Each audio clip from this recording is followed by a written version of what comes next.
The given code snippet is intended to import three popular Python libraries that are commonly used for data handling, processing, and visualization. Each of these libraries serves a distinct purpose within the Python data analysis ecosystem. Firstly, the NumPy library is imported with the alias NP. NumPy is a fundamental package for scientific computing in Python and provides support for large, multidimensional arrays and matrices, along with a large collection of high-level mathematical functions to operate on these arrays. It's particularly known for its efficiency in numerical computations. Secondly, the Pandas library is imported with the alias PD. Pandas is an open-source data manipulation and analysis library that provides data structures and operations for manipulating numerical tables and time series. It's well-suited for structured data operations, and it's built on top of NumPy. Lastly, the matplotlib.pyplot is imported with the alias PLT. Matplotlib is a plotting library for the Python programming language and its numerical mathematics extension NumPy. Specifically, pyplot is a collection of command-style functions that make matplotlib work like MATLAB. It provides an object-oriented API for embedding plots into applications using general-purpose GUI toolkits like Tkinter, WXPython, Qt, or GTK. This code sets up an environment with the necessary tools for a user to perform data analysis and visualization tasks such as reading in data, manipulating it, and producing plots to represent the data graphically. These libraries are foundational to many data analysis projects in Python. The purpose of this code is to read a CSV, separated values file into a data frame using the Pandas library in Python. The code sets a string file underscore path to the path where the aapl.csv file is stored, presumably on a Google Drive mounted in a computing environment like Google Colab. It then uses the pd read underscore CSV function from the Pandas library to read the contents of the CSV file located at that path into a variable named data underscore appl. This variable data underscore appl can then be used for further data analysis, manipulation, or processing. The CSV file is expected to contain data related to Apple Incorporated APL, such as stock prices or financial information, given the file name. This code is designed to pre-process a dataset, presumably of stock prices, for a time series forecasting task. The variable df stands for a Pandas data frame that presumably contains financial data for the company Apple, implied by the variable name data underscore appl, with one of the columns containing the open prices of the stock on different days. The code sets a window underscore size of 30, which indicates that each input sample feature will consist of the open prices for 30 consecutive days. It iterates through the data frame, starting from the second element, due to range 1. To account for the way Python indexing works, and stop short of the last 30 elements to avoid index overflow, thus ensuring each window has 30 days worth of data. Inside the loop, for every iteration, it initializes data underscore feature as an empty list that will be filled with 30 consecutive open prices drawn from the data frame. The variable data underscore label is intended to hold the label, which is the price on the subsequent day, day 31 in each case, that we want our model to predict. In the nested loop, prices from the data frame are appended into data underscore feature. At the conclusion of this loop, the next day's open price, the label for our prediction, is appended to data underscore label. These data underscore feature lists and data underscore label values are then converted into NumPy arrays, reshaped appropriately, and added to the x underscore data and y underscore data list respectively. After the looping process, x underscore data will contain all the input features, 30-day windows, and y underscore data will contain the corresponding labels that we aim to predict using the features from x underscore data. The resulting x underscore data and y underscore data lists can then be used to train a machine learning model for time series forecasting. The goal is for the model to learn to predict the open price of the stock on day 31 based on the prices from the preceding 30 days. This code is responsible for splitting a dataset into training, validation, and test sets, which is a critical step in evaluating the performance of machine learning models.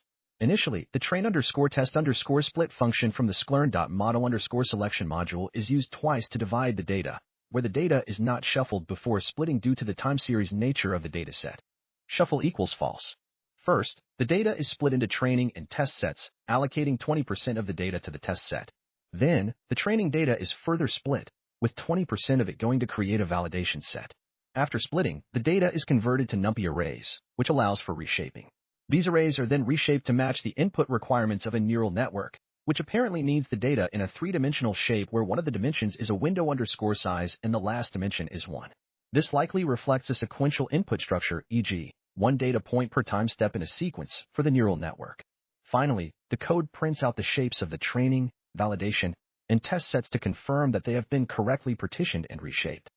The purpose of this Python code is to create a visualization of the open prices of a stock, presumably Apple Incorporated, given the title stock trend of APPL, over time, indicating the distinct sections of the data that have been allocated as training, validation, and test sets. The code first extracts the open price from the data frame DF and resets its index without dropping it, which allows the time dimension to be preserved and used as a part of the plot. The code then retrieves the lengths number of entries of each subset, the training set x_train, validation set x_val, and test set x_test. Using the matplotlib library, it proceeds to plot these subsets in different colors on the same set of axes for visual distinction. The training set is plotted in red, the validation set in blue, and the test set in green. Additionally, the code labels each subset on the plot to indicate which part of the data corresponds to the training, validation, and test sets. Vertical dashed black lines are drawn at the boundaries between each set to clearly demarcate them. The x-axis represents time in terms of days, and the y-axis represents the stock's open price in dollars. The plot is given a title stock trend of APPL to convey what the visualization represents. Finally, the plt.show command is invoked to display the resulting plot. This visualization serves as a useful tool for analyzing how the data is split and the trends within each subset, and can potentially be used to gain insights or identify issues with the distribution of the data across the different sets. This code performs min-max normalization on two datasets, a training dataset and a validation dataset. Min-max normalization is a scaling technique that transforms features to a common scale by converting them to values between 0 and 1. For the training dataset, the code creates copies of the original x_train and y_train datasets to preserve the original values. Then iteratively computes the minimum and maximum values of each feature in x_train. It then applies the min-max normalization formula to both the feature set x_train and the target variable y_train. Similarly, for the validation dataset, the code duplicates x_val and y_val and normalizes them following the same procedure. This process involves iterating through each feature in the datasets and normalizing each one independently. The normalization is performed by subtracting the minimum feature value from the current value, and then dividing by the range of the feature, maximum value minus minimum value. This is done for every feature within both training and validation datasets, ensuring that the data provided to a machine learning model is scaled accurately and consistently across both datasets. This code is using TensorFlow and Keras to create and train a convolutional neural network, CNN, model. First, the necessary libraries are imported, including various layers such as CONV1D, maxpooling1D, flatten, and dense. The model is built with a sequential architecture, which means that each layer feeds into the next one without any complex connections. The CNN architecture includes 3 CONV1D layers with ReLU activation functions for feature extraction from the input data, each followed by a maxpooling1D layer to reduce the dimensionality and to capture the most important features. The flatten layer is then used to convert the multidimensional output from the pooling layers into a 1D vector. Following the flatten layer, there is a fully connected dense layer with 100 neurons and ReLU activation to perform further processing on the flattened data. The final dense layer has a single output neuron to predict a continuous value, thus it uses a linear activation function by default. The model is compiled with the Atom Optimizer, a specific learning rate of 0.01, and uses mean squared error, MSE, as the loss function, which is a common choice for regression tasks. It also tracks the mean squared error as a metric. Training is performed using the model's fit method on normalized training data, x_train_norm and y_train_norm, and validated against normalized validation data, x_val_norm and y_val_norm. The training is carried out over 5 epochs with mini batches of 512 samples each. The overall purpose of this code is to configure, compile, and train a CNN to predict continuous target values based on input features, potentially applicable to tasks like time series analysis or regression problems with spatial input data. The purpose of the code in question is to apply min-max normalization to a set of test data. This normalization process adjusts the values of features within the test data to a common scale, specifically between 0 and 1, by subtracting the minimum value of the feature and then dividing by the range of the feature values, maximum, minimum. First, it starts by creating copies of x_test and y_test datasets to preserve the original sets while performing normalization on the copies. These copies are named x_test_norm and y_test_norm, respectively. The code then iterates through each feature in the copies, computes the minimum and maximum values of each feature in x_test, and uses these computed values to transform both features from x_test and the corresponding labels from y_test. During each iteration, each feature value in x_test_norm is normalized using the characteristic formula for min-max normalization, value, min/max min. The same transformation is applied to the corresponding y_test_norm elements. The normalization helps in various machine learning algorithms by ensuring that the features contribute equally to the resulting model and can speed up the convergence of gradient-based optimization techniques. The purpose of this code is to evaluate the performance of a trained machine learning model on a test dataset. The model, referred to as model in the code, is used to make predictions on the normalized test data x_test_norm. After making predictions, which results in y_pred_norm, the code calculates the mean squared error, MSE, between the predicted values y_pred_norm and the true target values y_test_norm from the test set. The mean_squared_error function imported from sklearn.metrics computes the MSE, which is then printed out. The MSE is a performance metric commonly used in regression tasks. It represents the average squared difference between the estimated values and the actual value, providing insight into the magnitude of the error made by the model. The lower the MSE, the more accurate the model's predictions are with respect to the true data. However, the term convert the result back to stock price, i.e., denormalization, and the comment does not align with the actions taken by the code shown, as this specific code snippet does not perform any denormalization operation. It simply computes and prints the MSE. The provided code seems to be part of a script used for visualizing the performance of a stock price prediction model. Initially, the code performs a denormalization process on the predicted values, y_pred_norm, to convert them back to their original stock price scale. This is done because, during pre-processing for machine learning tasks, data is often normalized to have a mean of 0 and a standard deviation of 1, or to be within a range 0, 1, which is not helpful for interpretation in the original context. The denormalization is performed for each predicted value in the y_pred_norm array by applying the formula which involves scaling the normalized value by the range of the corresponding feature in the test set, max_feature, min_feature, and then shifting it by the minimum value of that feature, min_feature. This scales the predictions back to the original value range of the stock prices. After denormalization, the code proceeds to visualize the results using the matplotlib library, which is a widely used data visualization tool in Python. A line graph is created where the x-axis represents time in days, and the y-axis represents the open price of a stock in dollars. The plot includes two lines representing the predicted stock prices, y_pred_norm, and the real stock prices, y_test, allowing a visual comparison between the model's predictions and the actual data. The remainder of the code sets various attributes of the plot, including the figure size, labels for the axes, title for the graph, and a legend to distinguish between the predicted and real price lines. The plt.grid call adds a grid to the plot for better readability, and finally, plt.show displays the finished plot. This visual representation helps to assess the accuracy of the predictive model by comparing the predicted trends against the real stock market performance. This code is designed to combine and pre-process time series data from multiple CSV files for machine learning applications. Initially, it defines the path to a folder and creates an empty data frame to store combined data. The code then iterates over all the files within the specified folder, looking specifically for those that end with a .csv extension. Once a CSV file is found, it is read into a data frame, and its date column is converted to a pandas datetime format, following a specific date pattern. The code filters the data to only include entries from January 14, 2020, onwards. This filtered data frame is then appended to the initially empty data frame.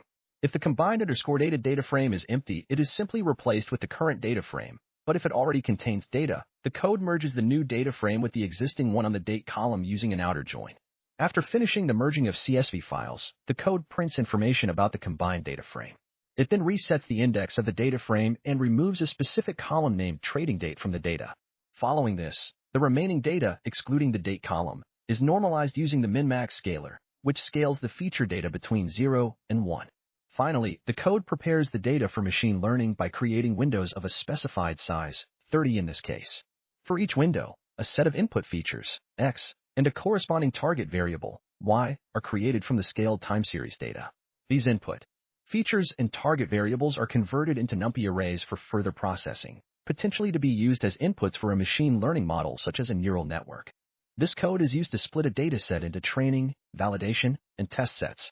It begins by dividing the original features, x, and labels/targets, y, into two sets, one for training and validation, x underscore train underscore val, y underscore train underscore val, and another for testing, x underscore test, y underscore test.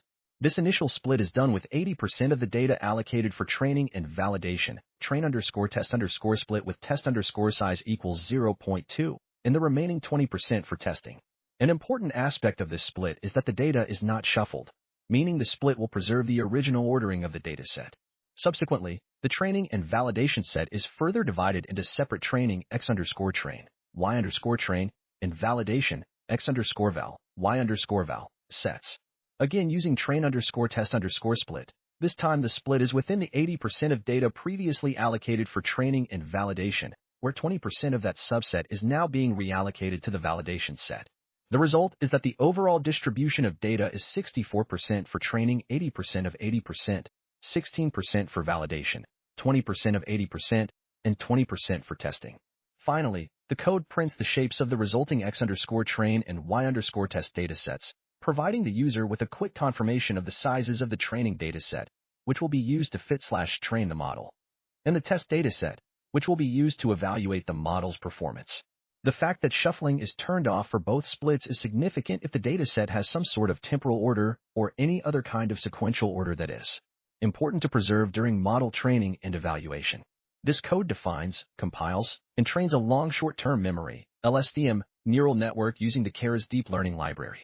An LSTM model is a type of recurrent neural network, RNN, that is capable of learning long-term dependencies, which makes it suitable for sequential data such as time series, speech, or text. In the given code, the LSTM model is instantiated as a sequential model, indicating that the layers of the network are stacked linearly.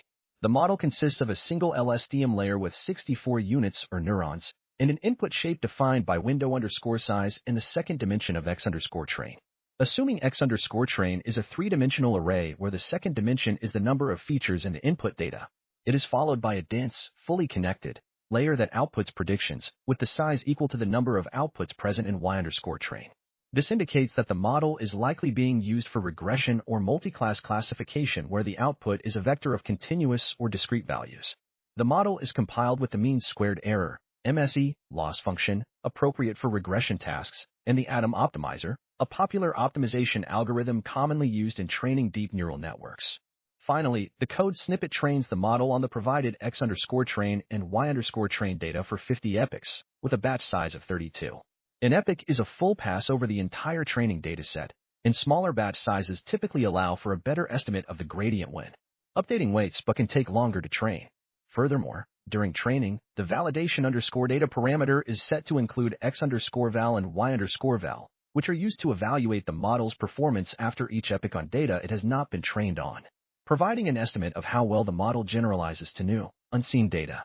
This particular code snippet is designed to evaluate the performance of a predictive model on a test dataset.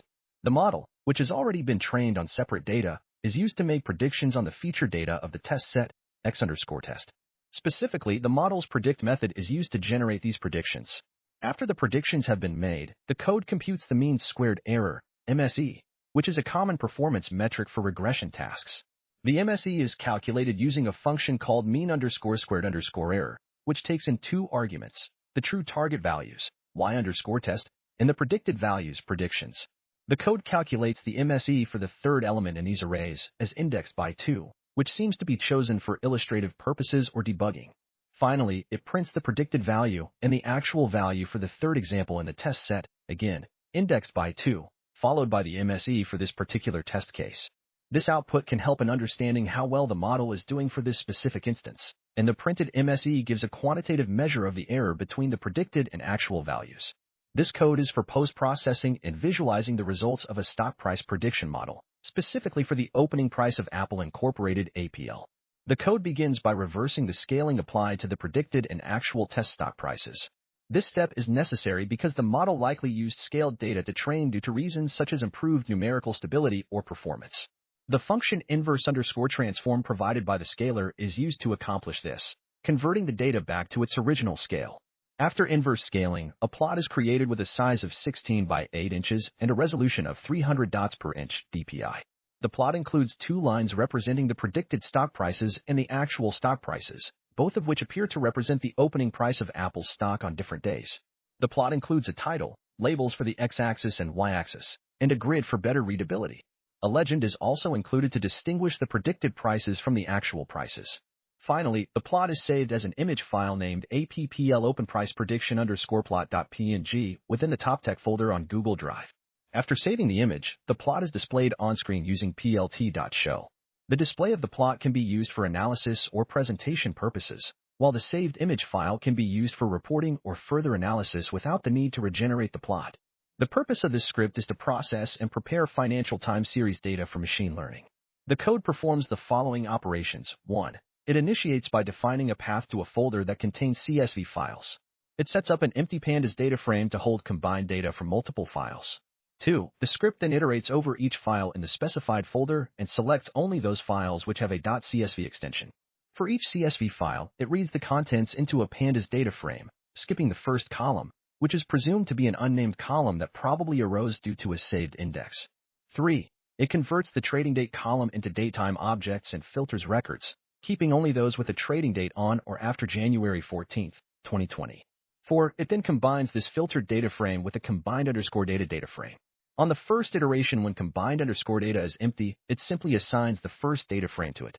On subsequent iterations, it merges the new data frame with the existing combined_data data frame based on the trading date using an outer join operation. 5. The script prints out the information of the combined data frame using combined_data.info. 6. It then drops the trading date column and other columns up to the 5th index, re-indexing the data frame, and normalizes the remaining data using the min-max scaler, which scales the features to a range between 0 and 1. 7. Finally, it constructs input features, x, and the target variable, y, using a defined window size. This process involves creating sequences of a certain length, window_size, from the scaled data. Each sequence of window_size number of data points is used as input features, whereas the data point immediately following the sequence is used as the target variable.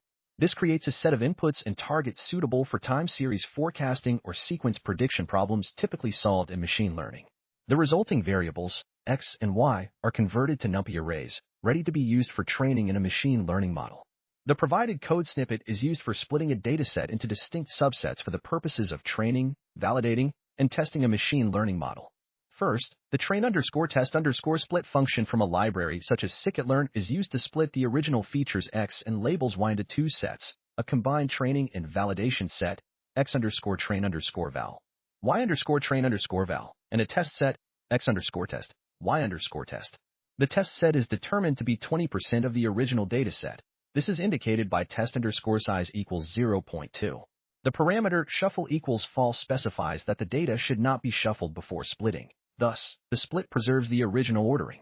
The next part of the code further splits the combined training and validation set into separate training x_train, y_train, and validation x_val, y_val sets. Again, 20% of the combined training and validation data is allocated to the validation set, test_size equals 0.2, with the remaining 80% for the training set, and again without shuffling, shuffle equals false. Finally, the code prints out the shapes, i.e., the dimensions, of the x_train and y_test datasets, providing information on the number of samples included in the training set and the test set, respectively. These shapes are important to verify that the datasets have been split as intended and to ensure that the correct dimensions are being passed to the model during training and testing. This code defines, compiles, and trains a long short-term memory LSTM neural network model using the Keras library, which is a high-level neural networks API running on top of TensorFlow. The model is built as a sequential stack of layers, indicating that each layer has exactly one input tensor and one output tensor. First, an LSTM layer with 64 units is added as the first layer of the model, specifying the input_shape to match the shape of the training data. This LSTM layer is intended to process sequential or time series data, allowing for the capture of temporal dependencies. The next layer is a dense, fully connected layer, which outputs a vector with a dimensionality equal to the number of targets, features, in y_train. This layer is the output layer of the neural network and is used for predicting continuous values, since the model is compiled with the mean squared error, MSE, loss function which indicates a regression task. The model is then compiled with the MSE as the loss function and the atom optimizer, which is a popular optimization algorithm. This prepares the model for training by setting up the backpropagation algorithm to minimize the loss function through gradient descent. Finally, the model is trained on the training data x_train and y_train for 50 epochs with a batch size of 32. The validation_data parameter is set to x_val, y_val, which allows the model to evaluate its performance on a separate validation dataset after each epoch. This can help to monitor for overfitting and to understand the generalization of the model. This code snippet is used to make predictions on a test dataset and evaluate the performance of a predictive model. The model, already trained, is used to predict outcomes for input data provided by x_test. The predictions are then compared to the actual outcomes stored in y_test for some specific variable related to the stock ticker CMG, which is presumably the open price for that stock. After computing the predictions, the code calculates the mean squared error, MSE, which is a common statistical measure used to evaluate the accuracy of a regression model. The MSE is calculated specifically for the first set of predictions and actual values, which suggest that the model might be predicting multiple outputs, and we are only interested in evaluating one of them, the open price of the CMG ticker. Finally, the code prints out the predicted values, the actual values for comparison, and the computed MSE to convey how closely the model's predictions match the actual data for the open price of CMG.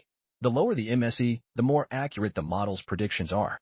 The code snippet is performing several tasks related to stock price prediction visualization. Initially, it takes two arrays predictions and y_test, which are presumably scaled price data, possible range between 0 and 1, and applies the inverse_transform function from a scalar object to them. This action is meant to reverse the prior scaling and return the data to its original value range, which represents actual stock prices. After inverse scaling, the code generates a plot using the matplotlib library to compare the predicted stock prices against the actual stock prices. The plot is specifically for the open price of what appears to be Apple Incorporated, indicated by the abbreviation APPL within the plot title. The figure size is set to 16 by 8 inches, with a resolution of 300 dots per inch, DPI, providing a large and high-quality visual output. Within the plot, there are two lines represented, one for the predicted stock price and another for the real stock price. These are labeled accordingly. The plot includes a title stock trend prediction in 1 day and axis labels for time, days, and open price in dollar, with grid lines enabled for better readability. Additionally, a legend is included to help distinguish between the predicted and actual prices. Finally, the plot is saved as an image file to the specified directory path within a Google Drive account, /content/drive/mydrive/toptechvn/cmg openpriceprediction_plot.png. And then the plot is displayed on-screen with plt.show. It's important to note that CMG openpriceprediction_plot.png in the file path may suggest that the stock symbol in question is actually for Chipotle Mexican Grill Incorporated, CMG, rather than Apple, APPL. Assuming a possible mistake in the code comment